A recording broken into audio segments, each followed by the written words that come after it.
Эзний хайр инрэл дуустдаггүй. Өршөөлт нь төгсгөлгүй. Өглөө бүр энэ нь цоо шиг. Таны итгэлт байдал юутай авгавэ. Хермоны шүүдэр өглөөний хөтөлбөр эхэлж байна.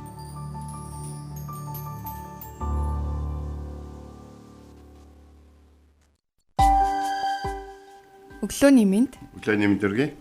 Итгэл радиогийн эфирээс Хермоны шүүдэр өглөөний хөтөлбөр эхлэхэд бэлэн болсон байна. Эфирт пастор Сайна олон хөтлөгч Оминаар ажиллаж байна. Сонсогчдаа сайхан амарсан уу? Танд шинэ 7 хоногийн мэндийг хүргэе. За нөгөө weekly show гэдэг шиг те. Манайхан гэдэг шиг. За нөгөө гүйлтийн тэмцээн дээр нөгөө нэг юу өөрийнхөө итгэлийг одоо гэрчилсэн дүүдээ маш их одоо бахархаж талархаж байгаагаа дамжуулахыг хүсэж байна. Тэгээ нэг ийм үг өгдөг ч гэдэг. Тиймээс хүмүүсийн өмнө намайг хүлээн зөвшөөрөгч хүн бүрийг би тэнгэр дэх эцгийнхээ өмнө хүлээн зөвшөөрнө. Харин хүмүүсийн өмнө намайг үгүйсгсэн хэнийг болов би тэнгэр дэх эцгийнхээ өмнө үгүйсгэнэ гэж хэлсэн. Түр зүрийн алга ташаад өнгөрөх хүмүүсийн талаар бид мэдэн штэ. Тэ хозаана гэж орилж ороод угтаж авчаад дадан цовдол гिचдэг хүмүүсийг те. Тэгэхээр тэр үеих шиг дахиж нэг ч итгэгч ганцаардахгүй. Өнөөдөр Монголын бүх итгэгчид чамаар бахархаж, чамайг өрөөж, чамайг эзэн бурхан хамтаа хамгаалахын төлөө залбирж байгаа шүү. Тэгээ чи таньдаг те. Тими тань Шаймлигийн Мишель гэдэг контент бүтээгч ютубер охин байгаа. Тэгээ бид нараас пресс фестивал дээрээ бид нараас хамтарч ажиллаж байгаа байхгүй. Тэгээд нөгөө арай нөгөө уулзаад үзсэн, арай ойроо учраас бас тэрийг үзэхдээ бас маш их бахархсан. Яг бидний үеийн ийм зоригтойгоор тэд нар бүр цоглаанаараа яасан бэлээ хамтдаа 100% Jesus гэд бичээд хамтдаа гүйсэн бэлээ. Тэгээ хүмүүст бас итгэлээ тунхаглаж би тэ Иесуст итгэдэг шүү гэдгээ бас бусдад харуулж байгаа. Бусдаас итгэгч нарээ ч гэсэн магадгүй урайлж байгаа юм шиг надад харагдсан. Тийм эдгээр зүйлсүүдийг харахтаа маш их бахархсан. Тэгээ би бас нэгдмээр санагдаад үргэлжлүүлээрэ гэд урам зориг өгсөн. Тэгээд бас өөрөө ч гэсэн магадгүй сошиал орчинд тэрийг илэрхийлээд 100% Jesus гэж стори хийдэг ч юм уу те. Би ч гэсэн бас итгэдэг шүү. Би бас энэ хүнийг дэмжиж байгаа гэдгээ тодорхой өөрийнхөө хэмжээнд бас илэрхийлэхийг хүссэн. Тэгэхээр бид нар байгаа газраа Есүст итгэдэг гэдгээ, Христийг дагдаг гэдгээсээ ичих биш, харин илэрхийлдэг, тунхагладаг, бусдад бас түгээж гэрчилдэг байх бас айгүй чухал гэдгийг айгүй харж илаа. Ер нь бол сошиал үйлчлэл байна гэдэг бол зүгээр те одоо тийм тулааны талбар дээр шууд те би ч бас тэдний нэг шүү гэж шууд л өөрийгөө хашгирч ийн гэсэн үг л те. Тэгээд та бүхэн маань бас ер нь бол эзнийг олон нийтийн өмнө гэрчилж байгаа ах トゥ усийнхаа төлөө маш их залбирч дэмжиж урам өгж байгаарай гэж бас хүсэж байна. Нэг зүйлийг уриалгах сошиал юуны доор комментар хэрэлдэн гэдэг бол муу сүнсний занганд орж ийн гэсэн үг. Тэ? Бид нар ерөөсөө одоо нэгэнт л одоо хүнд оромжлохоор шийдсэн хүнээ доор нэг юм хідэн өгүүлбэр бичээд тэр хүнийг эргүүлж авна гэж бол ерөөсөө байхгүй. Зүгээр л дүүгээрээ бахарах, зүгээр л эзэн тал дээрээ өрөг, зүгээр л тэгээ цаашаа яв. Угаасаа эзэн Есүсийг хүртэл алаг үзэж одоо ад үзэж одоо авчихсан бол биднийг ч гэсэн авч. Энийг өөрөө ч гэсэн энийг хэлсэн шүү дээ. Төмөр авчигдна гэдгийг мэдж л байгаа шүү дээ. Тэгээд авчих гад эренгуутал те уурлцгаагаад байж бас болохгүй шүү дээ те. Тэгэхээр эзний хүч чадал тэгээд тэгэхээр үнэхээр 100% Есүс бол тэгэл төмөрөө 100% Есүсээ гэж. Өнөөдөр их гоё эхэлж шүү. Амен. Тэглэх байх уу. Тэгээд хамтдаа өнөөдөр бас багахан хэмжээний техникийн саталтай байгаа учраас бидний одоо харагдах слайд маань солигдохгүй байж магадгүй. Гэхдээ бид сонсдог учраас хамтдаа сонсоод хамтдаа энэ гайхалтай өглөөг эхлүүлцгээе. Тэгээд хамтдаа үгийн цаг руу орохоос өмнө магтъя. Тэгээд та эзний өмнө ирээд өөрийн зүрх сэтгэлээ нээж түүнийг магтаарай.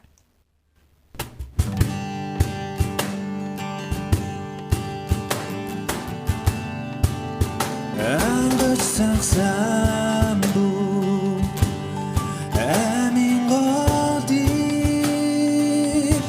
ятар төлсөн хүмүүс их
Цөлцөн хүмүүс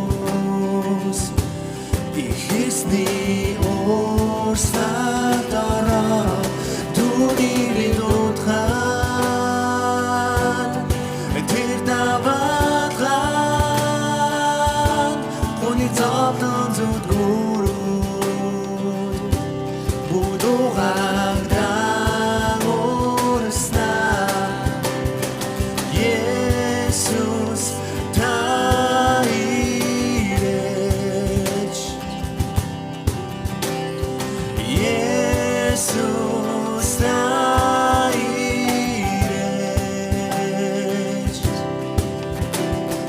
Jesus та ирэж Jesus та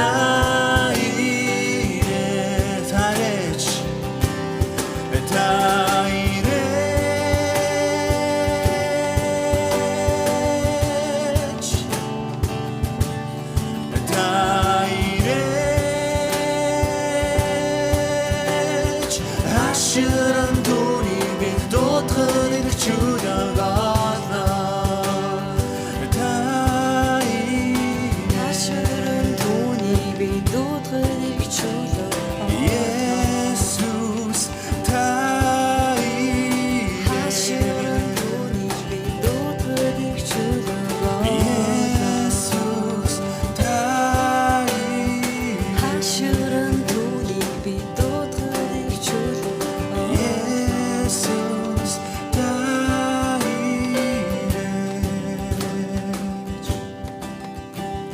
Jesus та Jesus та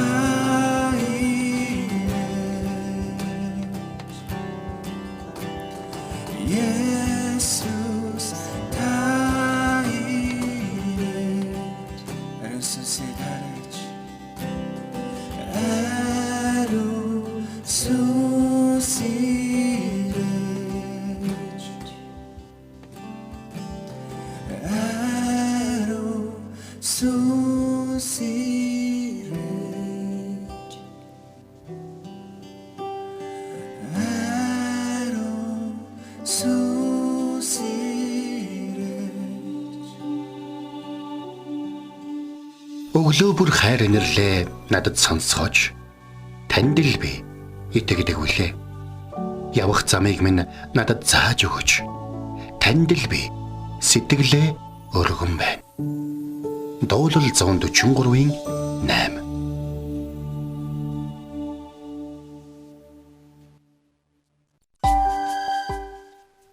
За өнөөдөр бид нар хамтдаа Луг 18 дугаар бүлгийн 10 дугаар ишлэл маш богинохон их чухал ишлэл байгаа.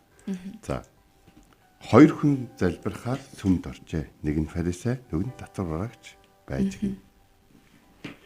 Өчигдөр та бүхнийг цуглаанд очсон гэдэгт бол итгэлтэй байна. Цуглаанд янз бүрийн хүмүүс ирдэг. Би өчигдөр цуглааныхаа нэг хүнийг хараад байсан. Ер нь бол цуглаан дээр ирчээл яваад гисэн. Тэгээд би нэгэнт ирснийг ингэхгүй яасан, тэхэхгүй яасан гэж хэрэв би 20 жилийн өмнө л тэгж бодох байсан. Яах гэж ирдээ энэ одоо гэж тий. Тэр хүнд бидний тусламж хэрэгтэй байсан гэж би бодож байна. Та найз нөхдөдтэйгээ дээрнэ гэж бодсон бүх хүмүүс чинь цуглаан дээрээ хамт залбирээ, магтээ, нөхөрлөө, цуглаан дараад ингэж тэгж бодсон хүмүүс чинь бүгдээрээ ярьсан байхаар баярлчаал тэгээд яваад өгч болохгүй гэж. Цуглаан бол эзэн өөрийнхөө хүмүүсийн дуу хоолойг залбирахад нь сонсож тэдэнд хариулна гэсэн газар. Цуглаан бол хүмүүс бурхантай уулзах газар гэж итгэхэд бурхан тэдний хүслийг сонсож тэнд тэдний хүлээдэг газар. Цуглаан бол бурхан өөрт нь ивээгцэн, өөрт нь өрөөгцэн хүмүүс цугларч өөрт нь хүндэтгэл магтаал өргөл өргөж өөрт нь өргөл өргөх боломжийг гаргасан газар. Цуглаан бол хүмүүсийн бие биендээ хайрыг хуваалцах, бас бие биендээ сурсан зүйлтэй хуваалцах тийм боломжийг бурхан нээж өгсөн газар. Тийм болохоор цуглаанд ямар хүмүүс ирж байгааг та нар анзаараа. Хоёр хүн залбирахаар сүмд оржээ. Нэг нь фарисей, нэг нь татварагч гэсэн. Янз бүрийн хүмүүс сүмд ирдэг гэсэн. Энд хоёр нийгмийн болон шашны хоёр бүлэглэлийн одоо юу явж байна. Нэгдүгээрх нь болохоор мэдээж бол тэгж аягтай, ариун байдлыг эрхнэлдэг те мэдлэгтэй. За тэгээ бурханд өөр гэж одоо энэ тухайн үеийн одоо грек ромын нөхцөл байдал дотор ер нь бид нар шиг бурханд ойрхон да хэцүү дээ олдохгүй дээ гэж итгэдэг бараг хүмүүс харахад бол бараг тийм. Үндэл тэд нар маш сайн байгаа тийм бүлгийн гишүүн болох фарисей хүн. За тэгээд дараад нь бол юу юм гэхээр татвар авч бай нийгмийн төрийн одоо ажилтан гэсэн үг болж байна. За ийм хоёр хүнд ингээд цуглаанд ирсэн. Тэгэхээр цуглаан бол дандаа фарисей шиг ингээд Библийн мэдлэгтэй бурханд итгэдэг хүмүүсийн ирдэг газар бол биш. Цуглаан бол энэ дэлхий дээр амьдарч байгаа хинч ирж болох газар. Магадгүй нэг одоо юу гэдгийг хувцлалтаараа ингээд те исламын хувцлалтай. Магадгүй өмсөн зүснээрээ хинди. Магадгүй те би гаднах байдлаараа бидний одоо юу гэж ойлгодгийг те энэ шашны хүн юм шүү. Энэ бүлэглийн хүн юм шүү. Энэ ийм одоо юу та үжил бодолтой хүн юм шүү. Энэ ийм намын хүн юм шүү. Энэ ийм хүн юм биш үү гэж бодох хүмүүс гинт цуглааны байранд орж иж бол магадгүй. Өчигдөр цуглаан тарсны дараа би ажил руугаа төр ороод гарах шаардлагатай болоод ирж яваад нэг цуглаанаар орсон. Тэгсэн чинь тэр цуглааны үүдэнд олон жилийн өмнө таньдаг байсан нэг залуу шал сохтоо. Уг нь бол бүр төгөлдөр хоормоор даардаг бурханд итгэдэг залуу аахгүй. Тэгсэн чинь шал сохтоо тэр цуглаанаас хөөгдөд гарч ирсэн. Тэгээ би таарлаа. Хөө чи юу болж байна? Аль би аваад гараа пастора гэд нөгөө нэг уг нь бол би тэр цуглаан дээр дочноор очиж байгаа штэ. Тэгсэн чинь үүдэнд нь хөөгдөж байгаа хүнийг ингээд аргадаа тэр цуглаанаас авч гарах хэрэгтэй болсон. Тэгээд эхлээд бол би дотроо бол гэж үзсэн. Бодсон зүйлээрээ шууд тэрнтэй айлцсан. Чи намайг бодооч те. Энэ хүмүүс чи намайг ингээ хүндэлдэг. Тэ чи ингээд тэгээд чи ингээд миний найз гэдэг ингээд байдаг. Чи ингэж болохгүй шүү дээ болохгүй шүү. Тэгж хэлсэн би. Сүмд согтуу ярьж болохгүй гэсэн чи. Тэгээд сүмд хизээ ирэх юм. Ирүүлдэ. Гэсэн чи сүм тэгээд хүлээж авах юм уу? Согтуу биш бол хүлээж. Чи ирүүлдэ гэдэг. Зарим цуглаан бол согтуу байсан ч хүлээж авдаг. Гэтэ тэр цуглаан бол тэгэхэд бол хэцүү яагаад гэвэл хүүхдийн цуглаан яг эд явагдчихсан учраас. За ингээд эндээс бид нэг зарим зүйлийг ойлгож авъя. Фарисей татвар авч хоёр хүн сүмд залбирхаа ирсэн. Хамгийн гол зүйл нь тэдний шашны бүлэгт байдаг өдөр болгон бурхантай залбирдаг байна уу хамаагүй. Тэр цагт бурханд залбирхаар ирсэн. Хүмүүс залбирхаар цугладаг гэдгийг мэддэг фарисей хүн ирсэн.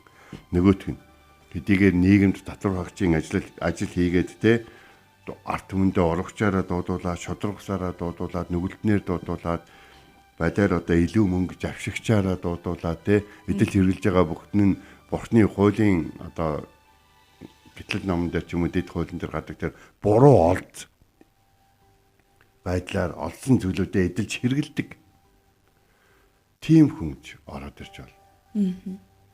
Тэгээд Есүст итгэж штэ. Хүмүүс Есүст итгэхэд бидний хайр, бидний тусламж хэрэгтэй байд. Нэг удаа нэг пастор машин засварын газар ажилладаг байсан юм л да. За. Тэгвэл нөгөө машин засварынхаа газрын хажуу талд юудаг байсан юм байна. Цуглааны хийдэг. Тэгээд нэг өдөр яасан бэ гэхээр нөгөө 80 он 70 оны үед нөгөө байкерууд гэдэг амар ингээд одоо манай годамжаар явж байдаг шүү дээ ингээд маш одоо юм хүчтэй мотортой мотоциклтай нөхдүүд. Тэгээд ингэсэн чинь нэг мотоцикл дундаа ингээд тогтооцсон байкерууд ингээд ирсэн юм бэ. Манайхны нэгний мотоцикл эвдэрчлээ бид нар одоо ингээд райли оролцож байгаа. Мотоциклийн одоо тэ бүлэг-бүлгээр явдаг. Тэгээ одоо ингээд засвал хэрэгтэй гэсэн чинь тэр пастор үжилсэн гэхээр одоо цуглаантай. Тийм учраас би цуглаанд усны дараа л танаа юу чих болно. Тасчих болно гэж цуглаанд орсон юм байна. Тэгсэн чинь нөгөө байкерууд чинь нэг нь л бид нэр ирсэн чинь засварын газар хаалтаа тэгээд энээс өөр засварын газар байхгүй учраас бүгдээрээ энд нэгэн төрчих цуглаанд нь орё гэж явдаг орсон байна. Тэгэж бодоод үзтээ. Гинтхэн цуглаанд нь тэр бөглөө газрын жижиггэнтэй цуглаанд бараг 50 60 аймаар одоо шивээс мэвэстэй нөхдүүд пижигнээд ороод ирсэн. Тэднийг суулгах сандалч байгаагүй. Тэгээд бусдыгаа хайрлах талаар байсан. Бид амьдралд ингээд ярьсан гэж байгаа байхгүй тэр пастор шууд бид амьдралд хамт явна гэж явж ирсэн нөхөд маань биднийг гүйцэхгүй ирдэг. Бид нартай хамт явж чадахгүй ирдэг. Тэгээд бид нар заримдаа хэсэг түүнийг авч явах хэрэгтэй болдог. Бидний эзэн Есүс биднийг амьдралын замд хідэж орхиогүй. Тэгээд нөгөө жишээг ярьсан гэж байна. Нэг хүнийг ингээ өөрөө нэг хүн Есүстэй хамт алхаа явж байгаад ингээ нэг эргээ харч нэг хэсэг газар ганцхан үл юм өрөөж идэг байхгүй. Оо Есүс та надтай хамт байж байгаа гэвэл намайг үе орхичээд идэв юм байна штэ. Та бас тэгж яагаад гэсэн чинь гүү штэ. Би чамайг үүрсэн гэсэн штэ. Гэж хэлсэн тухай тэнд ингээ хэлсэн чинь нөгөө залуучууд нь тэгж бид эргэж ирэхтэй заавал эргэж ирнэ. Пастраар цуглаан тараад бидний юг тасч өгөөрэй. Тэгээд бид тэмцээнд орж бидний тэмцээний төлөө залбирч өгөөрэй. Тэгээд тэмцээний төлөө залбирч өгөө тэр мотоциклч тэндээс гараа явсан. Дараад нь ботч ирэхдээ тэднэр яасан бэ? Ер нь бол босод багуудад ч гэсэн одоо эвдрэлтэй мотоциклууд гарсан учраас тэд бүгдөө л ингээл энэ тэнд ингээл мотоцикл нөгөө багаараа орох хэрэгтэй юм чинь. Харин тэднийх л тасар энэч газартай, залбирахч газартай газар очиж таасан байна. Тэгээ тэр баг төрүүлснийхаа дараа эргэж ирэхдээ тэр пастрын цуглааныг өргөдгөн барьж гисэн гэж. Тийм түүх байна. Тэгэхээр сүмд залбирахаар хүмүүс ирдэг. Тийм учраас сүм залбирдаг газар байх хэрэгтэй гэдгийг ерөөсөө марцуулахгүй. Есүс сүм дээр хурж ирээд тэ энэ бол залбирлын өргөө байх хэрэгтэй. Харин та нар түүнийг дээрэмждэх болгосон байна гэж бол бохимдсон. Сүм бол тэр залбирах цаг хүртэл яаж амьдрснаа бусдад гайхуулдаг фарисей нарын гаргадаг шиг тийм юм бусдад харуулж идэг газар биш. Сүм бол тэгээд би очиж болох юм болоо да гэж бодтол зарим нэг хүмүүсийг тэ ирээчгүй байхад нь гадаргадаг тийм газар бол биш. Татвараагч юм сүмд очиж өгнө залбирхынсан гэж бодож байгаа. Сүмд очиж залбирхынсан гэж. Тэгээд залбирхаа ороод ирсэн чинь нөгөө хин чинь фарисеч амар залбирж байгаа шүү дээ тий. Би ингээл 7 хоногт 2 удаа мацаг ярддаг тий. Би та 10-ныхаа нэгийг өгдөг тий. Та намайг тэрмүү татвар ураагч идэр шиг болгоогүй төлөө би баярлж ингээд түүний үзүүлэлт нь босод хүмүүстэй харьцуулсан харьцуултаар өөрийгөө ариун гэж бол харж ирсэн байна. Харин татвар ураагч хүн сүм татвар орж ирээ. Хүмүүстэй биш. Харин ариун бурхны өмнө би хинбэ гэдгээ бодохдоо цээжэд илдээд гэмт намайг уучлаач. Нүгэлт намайг өршөөгөөч гэж залбирсан учраас тэр өршөөгдсөн. Бид хүмүүстэй залбирах гэж, хүмүүс рүү залбирах гэж, хүмүүсээс юм гойх гэж цуглаан дээр очидгүй. Бид бурханд хандаж нүглөө уучлуул түүнээр өрөөгдөж түүнд алдрыг өргөх гэж очдог. Тийм учраас залбирахаар орсон хүмүүс янз бүр байж болно. Хамгийн гол зүйл нь хүмүүсийг хараад эсвэл хүмүүсээр өөрийнхөө хэм хэмжээг харах биш. Харин ариун бурхны хэмжээс болон бичээсийн хэмжээгээр өөрийгөө хардаг тэр татвар огчоос суралцах хэрэгтэй юм шүү.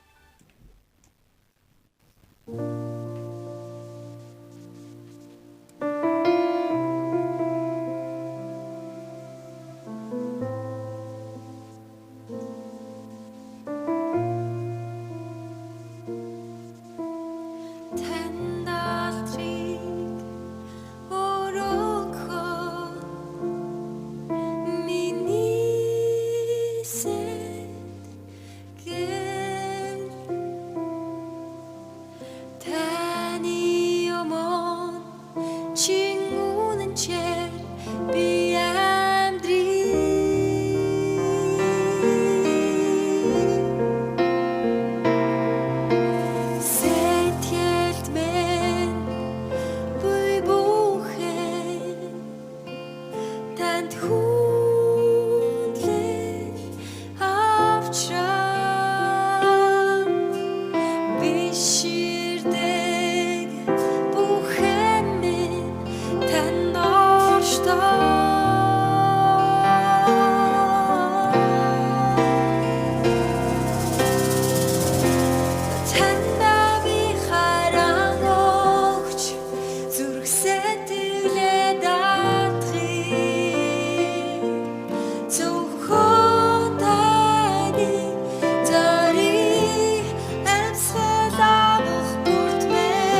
төлөө амьдрий.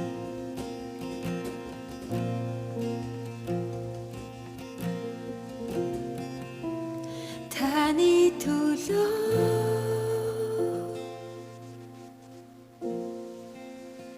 Таны төлөө би амьдрий.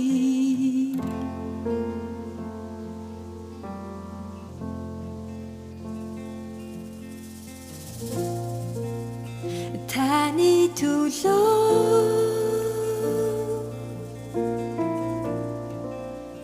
Таны төлөө би амьдрий. О Есүс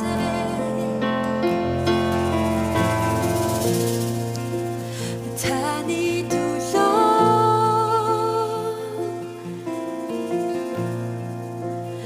Таны төлөө би амьдрий.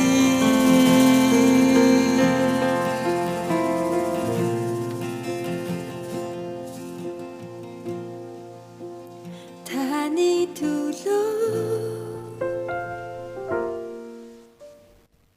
Бид өнөөдрийн үгийн цагаараа Лук 18:10 хоёр хүн сүмд залбирахаар оржээ гэсэн ишлэлийн дагуу Фарисей болон татвар хураагч хоёрын жишээн дээр бас хамтдаа цуглаанд маш олон төрлийн хүмүүс ирдгээ, янз янзын хүмүүс ирдгээ. Бид нар ч гэсэн бас өөрсдөө тэр янз янзын хүмүүсийн нэг нь Тэгж очдог. Тэгээд тэр зүйлсүүд нь бид нар харагдах байдлаасаа ямар байхаас илүүтэйгээр бидний зүрх сэтгэл бурхан руу хэрхэн хандаж байна гэдэг тэр зүйл бурханд хамгийн чухал байдгаа гэдгийг хамтдаа бас эргэн санаж байна. Тэгээд цуглаан бол бид залбирлын өргөө байх ёстой. Бидний бурханд руу яг жинхэнэ зүрх сэтгэл бүх зүйлээ одоо авчирдаг тэр газар байх ёстой гэдэг талаар бид бас хамтдаа суралцж байна. Тэгээд энэ өглөө бидэндээс бурхан өөрийн үгээ таны яг байгаа нөхцөл байдалд чинь илчилсэн гэдэгт бас итгэж байна. Тэгээд нэг удаа ер нь ингээд сүмд эзний ариун хүмүүсийн донд жоохон шудраг байх юм заримдаа дээр. Заримдаа гэдэг үгийг би ингээ хаалтанд хэлсэн шүү за. За заримдаа гэдэг нь жишээ нь нэг удаа би нэг хүнд маш гомдоод таньч гэсэн гомддог л байлгүй те. Тэгээ маш гомдоод тэгээд ерөөсөө төлөвлөж чадахгүй байсан. Нөгөө нэг юм үг байдаг шүү дээ нөгөө урам хуурахаар нүд нээгдэж сэтгэл хаагддаг гэж. Яг Библийн үгшилтэй гэхдээ ер нь бол тэгээ миний дотор явж идэг үг байхгүй. Тэгээд миний урам өстө дээд хэмжээнд ороо маш хүндэд л орсон байжсэн. Тэгээд тэгсэн чинь эзний зог барих болсон.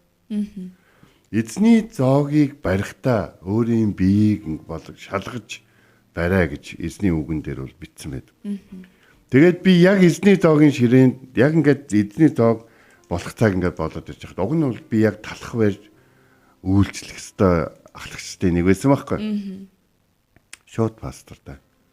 Би өнөөдөр эзний зоогонд үйлчлэж чадахгүй нэ гэж хэлсэн.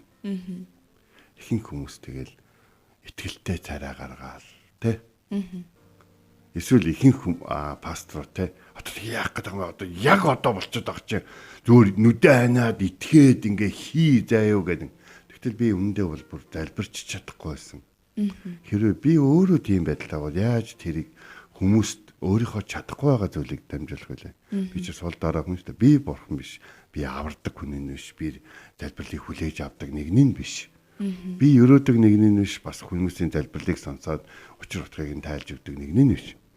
Тэгээд би пастор за энэ удаа би яг тавтай яваад тавьчихсан чи за бас юу сайн оронд чинь тэр үйлчлэгээ гэж хэлсэн. Манай пастор бол маш хууж сэтгэлтэй.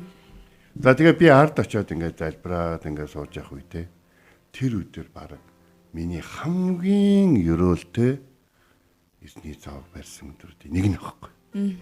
Яг тэгэхээр би ард нэрээ үнэхээр өөрийгөө олж авахын тулд бүр ингээд те өөрийгөө хүчилж өөрийгөө ингээд бүр те юу шахаж бас үнэхээр эзнийг хайж бүр ингэжсэн. Тэгээд яг тийм үед нэг те энэ бол таны төлөө урсан эзний тус, энэ бол таны төлөө ургацсан эзний биегээ эзний зоог ирсэн.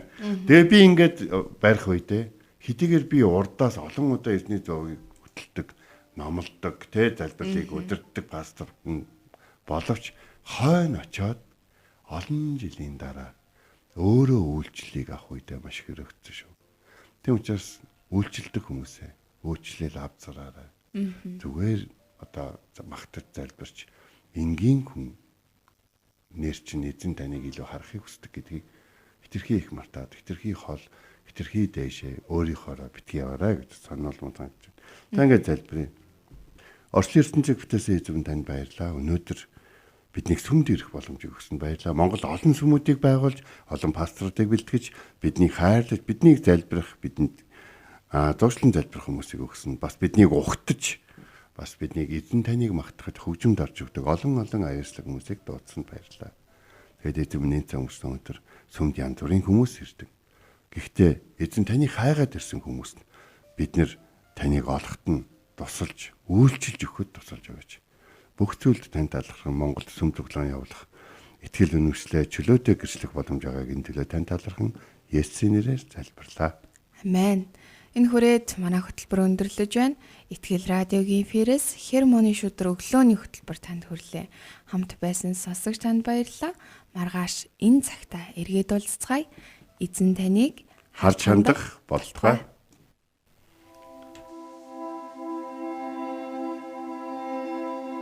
Эзэн зүрхийг чинь Бурхны хайр ба Христийн төвчөрт чиглүүлэх болтугай. Хермоны шүдэр өглөөний хөтөлбөр танд хүрлээ.